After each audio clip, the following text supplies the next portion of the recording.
Not that Kobe wasn't, but Kobe felt like Michael Jordan, but he was just LA's. 20 years in LA. We grew up, people in Los Angeles, I say we, but people of Los Angeles saw him as kind of a quiet, aloof kid, a superstar. He was the closest thing to Michael Jordan cool, but he was LA's. Yes. And there was a sense of, in Los Angeles, he was the coolest guy in the league, and he was LA's. And it was personal yesterday. Yes, it was intimate. For a place that was holding 20,000 people, you felt like everybody was connected, and it was... everybody was friends. Everybody was there obviously for the same reason. I had a fan say to me walking in, he goes, like, people don't know. Like, L.A. knows. Like, L.A. knows Kobe. Because L.A. Kobe was L.A.'s. Yes, yes. Michael was for all of us. Between the Spike Lee commercials, the McDonald's commercials, the Pistons rivalries, I always felt collectively Michael was ours. We were all sharing the greatness of Michael, though he played in Chicago. There was a real Laker feel to Kobe Bryant. By the way, you made an interesting observation during the break about what Kobe's ability to do with Michael in the very end. Yes, he made him drop his guard. For the first time, we saw Michael Jordan ever vulnerable. He cried at his Hall of Fame induction, but that was more out of defiance and just dislike that he was having to not be competitive anymore. He was petty at his Hall of Fame speech. He was. I was there. Yesterday he was vulnerable. Yes, he was defiant at his Hall of Fame induction. This was completely different. He basically said, I want to be a better person because of Kobe Bryant. That's what I'm taking away from my relationship with him. And who would have ever thought that those two would have that kind of relationship, or that's what Michael would get out of their connection? Yeah, it was really touching. Shaq obviously is Shaq. He's always funny. But I thought the Michael thing, and to all the people who spoke yesterday, to speak and cry and be vulnerable in front of 20,000 people. Tremendous. When you have Michael's relentlessness, credit to Michael and credit to everybody who was part of that yesterday. It was heavy, but worthy, and it was, I still, none of it feels real. Yeah. It is just it doesn't feel real. You know what? It shifted for me because it's still hard for me to imagine that Kobe is not with us anymore. That I'm never going to talk to him again, that I'm never going to text him. But what yesterday gave me is the realization that he is still here with people.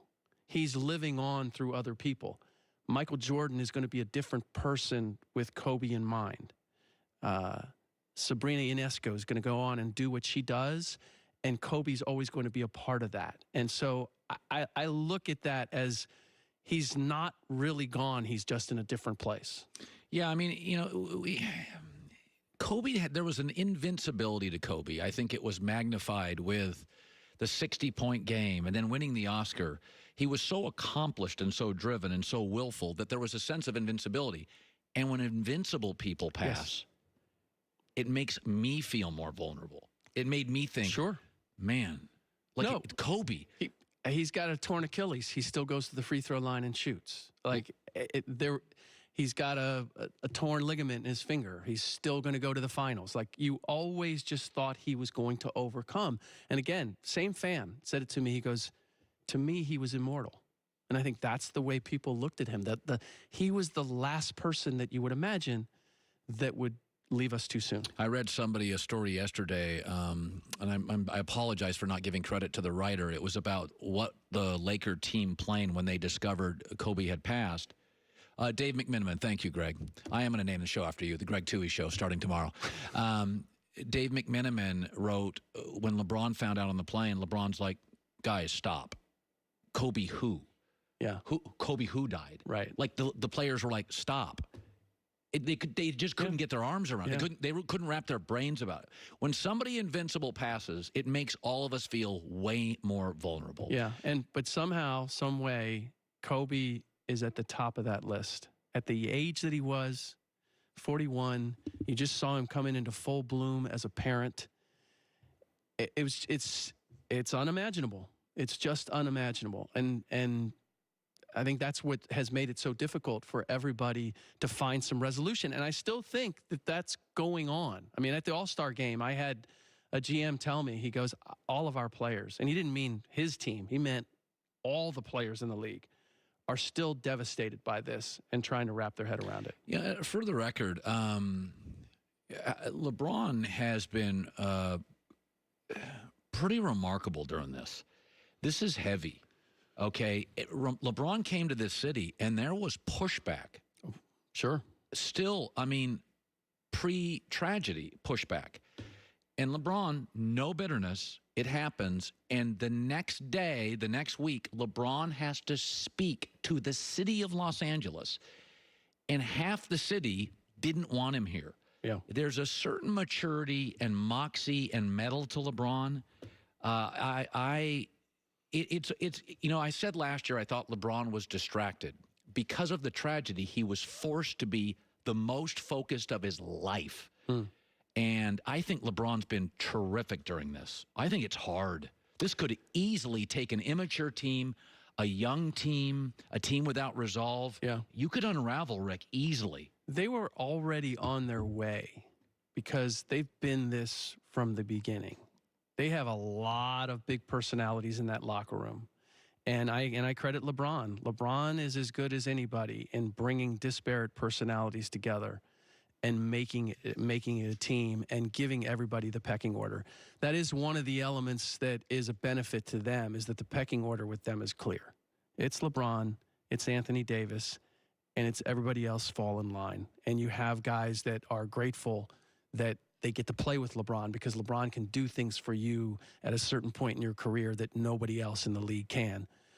And he's willing to do that. And then I wouldn't wish this situation on anybody, because it was going to take this team one way or the other.